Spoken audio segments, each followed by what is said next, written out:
여러분 안녕하십니까. 문화일기와 도서관 오늘은 23번째 컬럼 지식 서비스의 모든 것에 관한 얘기를 할까 합니다. 지식 서비스. 서비스는 우리가 익히 들어서 무슨 의미인지 대충 감은 잡힙니다만 그 서비스가 갖는 개념이 조금 폭이 넓게 들여다볼 수 있습니다. 직접 대인 관계 속에서 대면해서 몸으로 뭔가를 이렇게 상대편의 그 고객의 어떤 환심을 사고 고객의 그 구매 욕구를 높이고 하고자 하는 의욕을 고취시켜주고 지원해주는 업무 정도로 우리가 서비스를 이해하고 있지만 알고 보면 그 주변의 모든 것들, 그러니까 쉽게 얘기하면 또 공간을 만들어 놓은 거죠. 어느 가게가 이뻐 보여서 들어가서 디스플레이 된 것도 참 멋있어 보이고 호기심을 끌 정도로 이렇게 잘 분리해서 놓여있고 거기 접근서 만드니까 직원이 나와서 사용법을 열어준다든가 뭐 관심을 보이고 나에게 이거 어떻게 이용하면 좋을 것 같다는 참 잘 어울린다라든가 그래서 구매 욕구가 생기고 돈을 주고 하고 물건을 사는 그런 과정에서 이 모든 세팅된 모든 것이 전부 다 서비스일 수 있습니다. 그런 서비스가 어떻게 발현되지? 라고 들여다보면 그게 소위 지식 베이스, 지식 기반 서비스일 수도 있는 것이고 아니면 그 지식을 서비스하는 것일 수도 있습니다. 자기가 알고 있는 지식을 드러내는것으로 상대편이 공감을 할 수 있게끔 만드는 것도 포함되는 거죠. 근데 그 가만히 지식이라는 것 자체가 뭘까? 굉장히 그 폭이 넓은 얘기죠. 우리가 알고 있는 것, 아는 것. 엄밀히 따지면 안다고 지식이니? 뭐 기계, 컴퓨터만큼 잘하는 것도 없겠죠. 요즘 AI가 각광을 받는 것도 제가 볼 때는 많이 알아서 그것도 내가 꼭 필요한 것만 알아서 서비스 해주는 것. 그 아는 것도 잘 체계화시켜서 잘 정리해서 기승전결까지 잡아가면서 얘기를 해주니까 저 친구 모든 걸 다 할 수 있구나. 근데 인간에게는 그것을 할 힘이 있습니다. 경험을 통해서 또는 학습을 통해서 지식을 습득하고 또 지식을 생산하기도 하고 하면서 우리가 만들어가는 것이 지식이죠. 근데 그런 지식이 어느 순간에 돈이 된다고 생각하는 것. 소위 기업하는 사람들, 어떤 산업을 이루는 사람들, 정책하는 사람들 중에는 우리가 이런 이 모든 것들이 알고 보면 기술, 또 우리가 어떤 행동들, 그것이 전부 다 어떤 경험에서 왔던 것이고 그 경험은 우리가 가졌던 지식을 바탕으로 만들어진 것이라면 그 지식을 좀 더 체계화시키고 모으면 큰 힘이 될 수 있겠다라고 하는 거죠. 그래서 지식 서비스라는 말도 그런 의미에서 지식을 어떻게 서비스, 아까 말씀드린 대로 그런 세팅된 공간으로 어떤 하나의 일련의 가치로 생산해낼 수 있을까? 결국 그 지식이 필요하다는 거죠. 직원들이 갖고 있는 머릿속에 생각하고 각자의 자기 능력들이 회사에서는 새로운 직원이 들어왔을 때 교육시키고 가르치고 하는 데 걸리는 시간 너무 아깝다는 거죠. 그리고 저렇게 숙련될 때까지 저 사람이 가졌던 저 지식은 그래. 그건 회사 것일 수도 있어. 내가 애써 가르치고 일을 하게끔 해주고 그 일 속에서 경험을 쌓게 해서 만들어낸 거니까 회사 것일 수 있지 않을까? 회사 지식 경영이라는 말이 나옵니다. 내 머릿속에 들어있는 경험, 내 머릿속에 정되어 있는 어떤 생각들, 암묵지죠. 머릿속에 있습니다. 이걸 끄집어내서 형식지화 시켜서 모든 사람이 공부하고 배울 수 있고 경험할 수 있게끔 만들어주는 것. 그게 지식 경영입니다. 그래서 지식 경영에서 가장 중요한 것은 분임토이죠. 팀장이 모여서 팀원들 데리고 너 오늘 일을 하는데 이 부분에서 이건 이렇게 하는 게 좋았겠어. 다른 사람들도 좀 보고 배우고 그런 일이 벌어지면 꼭 이렇게 해줬으면 좋겠어. 내 경험이야. 엄청난 시행착오를 줄여주는 것이고 엄청나게 불량률을 줄여줄 수 있는 일들이죠.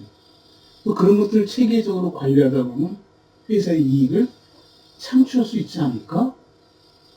생각하는 겁니다. 그게 지식경영의 발론입니다.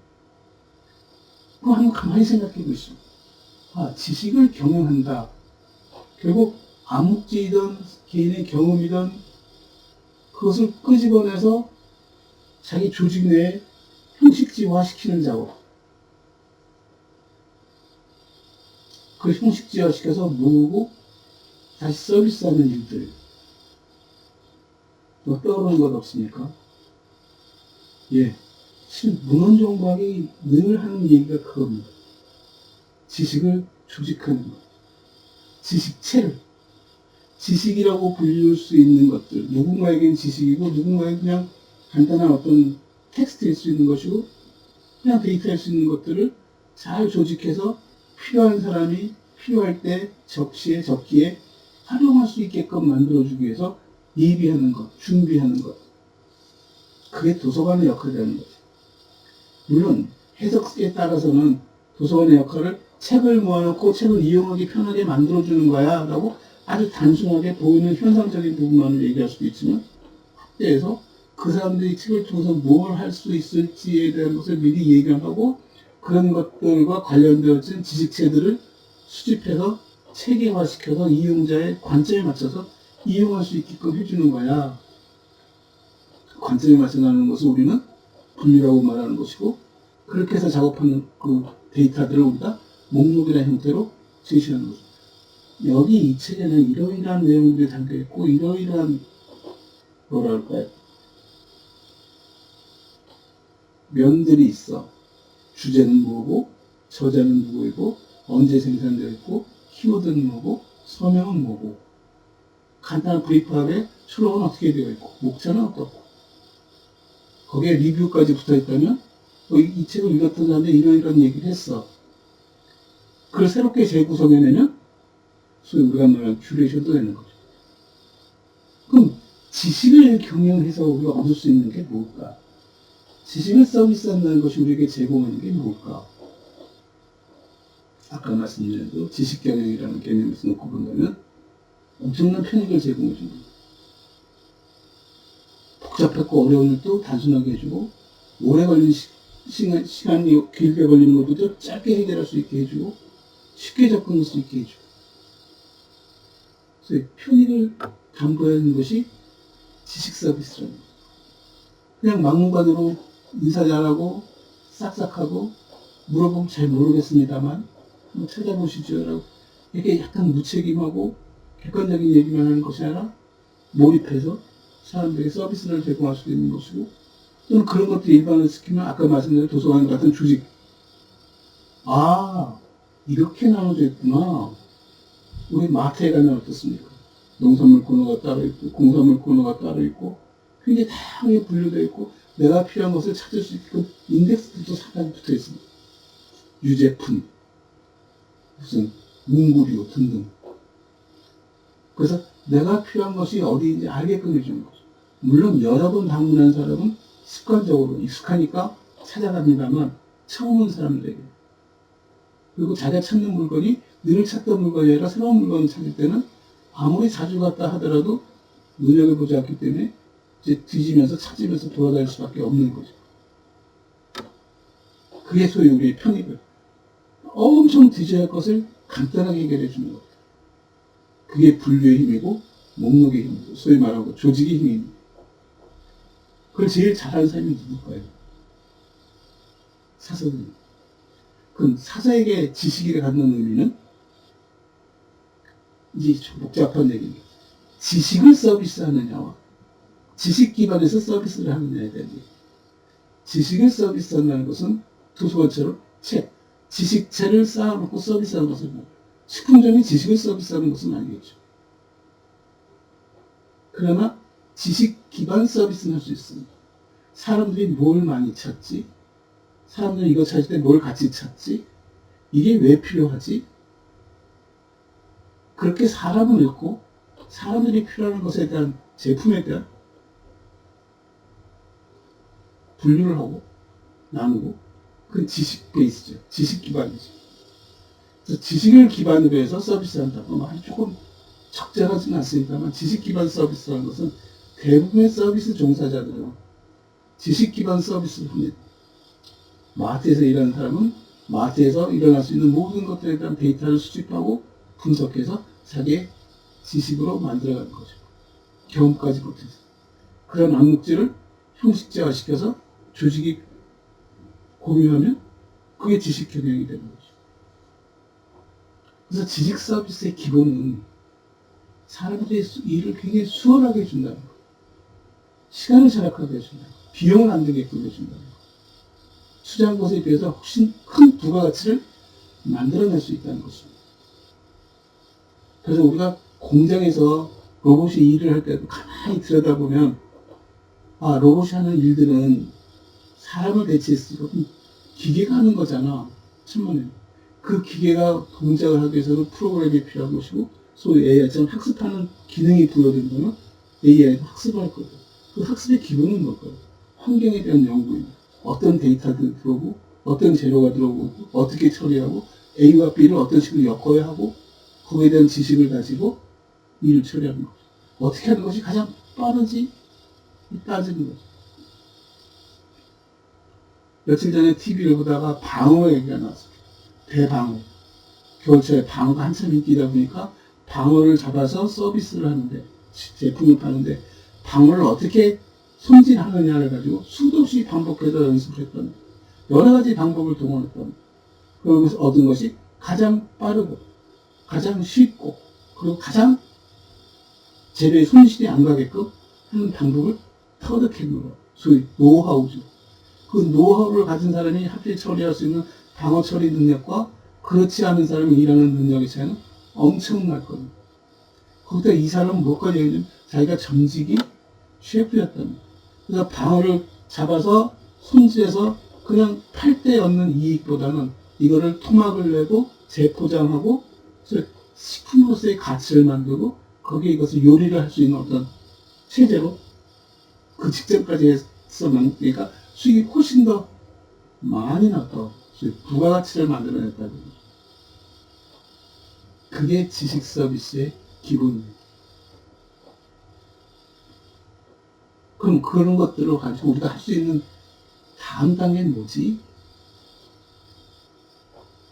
우리가 아주 단순하게 얘기했지만 가게 문을 열고 딱 들어가는 순간 가게는 많은 것들이 배열되어 있습니다.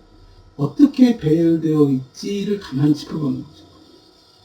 사람들이 들어와서 필요한 물건만을 딱 짚고 나가게끔 하는 게 좋은지 저 사람들이 미로처럼 가게를 다 돌아다니고 마지막에 계산하고 나가게끔 하는 게 좋은 건지 그건 그 주인이 갖고 있는 사장이 갖고 있는 자기의 의지입니다.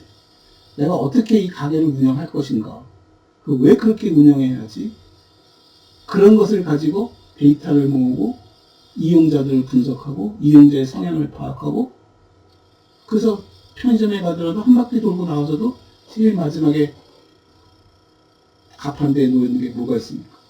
우리가 잊기 쉬운 것들. 이거 사러 들어가놓고 깜빡해서 잊어버린 것들. 평소에 사야지 하다가 잊어버린 것들. 그런 것들이 거기서 나오는 거죠. 쌓여있는 거죠. 아니면 잡지들. 평소에는 잘 들여다봐도 안 보던 잡지들의 기사를 보면서 선택할 수 있는. 이런 것들이 어떻게 만들지 하는 것에 대한 얘기입니다. 어떤 순서로 만들지 일을. 그 대표적인 게 우리가 키오스크입니다. 우리 학교에 다닐 때 보면은 문헌정보학에서는 키오스크를 그냥 키오스크가 있어. 키오스크 서비스라는 것이 있어. 검색 서비스도 해줘. 대출 반납 서비스도 해줘. 라고 얘기를 합니다. 어디서 도서관을 지었답니다. 어떤 분을 기념하는 도서관을 지었답니다. 그 도서관, 이런 기념하고 이런 시설이 있다라고 얘기를 합니다. 저는 가끔 의심을 합니다. 저게 과연 사서가 어느 정도 관여하고, 어느 정도 아이디어를 내고, 어느 정도 의사결정권을 갖고 있을까? 무엇을 설계할 때, 어떻게 하지 하는 것에 대한 얘기입니다. 키오스크 같은 경우, 딱 켜면, 스위치를 누르면, 화면이 처음 들어오면, 이 사람이 하는 일은 뭡니까? 앞에서 점원과 마주 서서 물건을 주문하는 행위랍니다. 음식점 예를 들면, 무엇을 먹고 싶다라고, 무엇을 달라라고 주문을 합니다. 그 무엇을 달라고 이름만 대도 직원 알아듣습니다. 그게 무슨 서비스일까요? 예, 색인 서비스입니다. 직접 키워드 하나 딱 떼도 직원은 그게 무슨 물건인지 알고 금방 가져다 줍니다.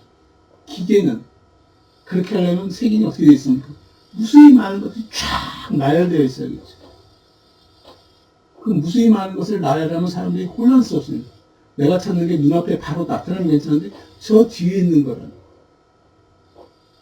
그 다음에 드는 생각이 뭐냐? 아, 이걸 분류를 해야겠구나. 또 화면에 많은 것이 뜨는 것이 하나 간단하게 두세 개가 뜹니다. 햄버거 또는 부차적인 것, 뭐 이렇게 뜬다든가 마실 것 몇 가지 구별을 뜹니다. 아니면 세트로 할래? 단품으로 할래? 뜹니다. 우리 가게 가면 참 제가 맥도날드 가게에서 들어갈 때 참 재밌게 봤던 게 뭐냐면 사람들이 주문할 때 그냥 넘버1, 넘버2 합니다. 뭐지? 세트로 만드는 거죠. 큐레이션 했다는 얘기입니다.